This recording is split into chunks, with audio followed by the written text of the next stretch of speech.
Most people believe a bank is a safe place, a neutral place, a place that protects your money. They think banks make their real money from loans, from mortgage, from interest. That's the story everyone is told, but the truth is far quieter and far more uncomfortable. Some of the largest banks in America make billions of dollars every year from people who are not rich, not reckless, and not breaking any rules on purpose.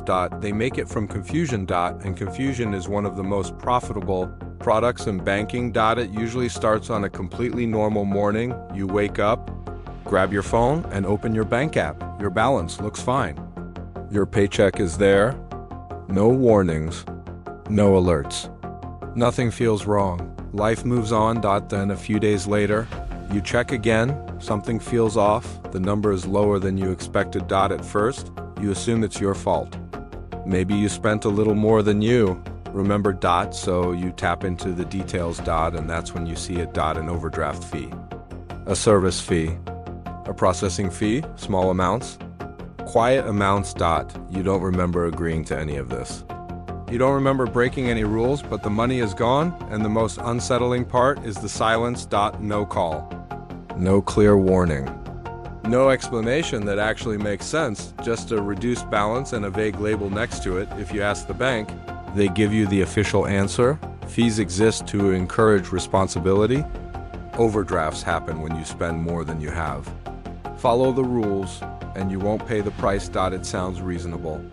It sounds fair, and it places the blame in exactly one place, on you, because when people blame themselves, they stop asking questions. But here's what rarely gets explained clearly. Overdrafts don't always happen because you overspent.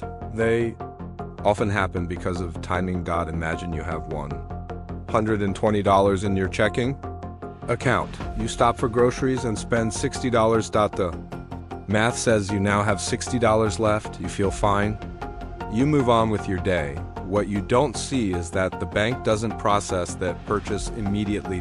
It sits there, marked as pending. Later that same day, your phone bill auto-pays for $90. The transaction posts instantly. Now, from the bank's perspective, your balance looks like this: 120 minus 90. $30 left. Then the grocery charge posts $60. Suddenly, your account drops below zero. And just like that, an overdraft fee appears. $35, sometimes more than one, not because you were reckless, not because you ignored a warning, but because of how and when transactions were processed.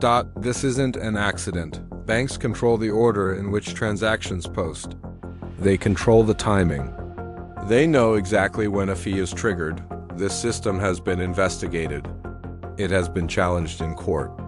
And yet, it still exists because it doesn't hurt loudly. It hurts quietly, and quiet problems rarely cause outrage. There's another layer most people never notice. Once you overdraft even once, the system starts watching you differently. Your account becomes slightly riskier in the eyes of the algorithm. Alerts arrive later. Balances feel less clear. Pending charges become harder to track, not because someone hates you, because the system is designed to reduce uncertainty for the bank, not for you. Algorithms don't understand effort. They understand patterns, and confusion is profitable. This is usually the moment when people turn inward. They tell themselves they're bad with money, that they should be more careful, that they messed up. They feel embarrassed. So they stay quiet. They don't complain. They don't question the structure. They accept the loss and move on. And that silence is exactly what keeps the system working. Banks don't make the most money from people who fail dramatically. They make it from people who fail just a little, from small mistakes, from misunderstandings, from moments that don't feel worth fighting over. A few dollars here, a few fees there. Over time, it adds up. Not with a bang, but with a slow leak, and this is only one type of fee. Just one door into a much larger system, because the fees that hurt the most aren't the ones that surprise you once. They're the ones that quietly drain your account month after month, the ones labeled maintenance, and those come next. Overdraft fees get the most attention, but they aren't the most common way.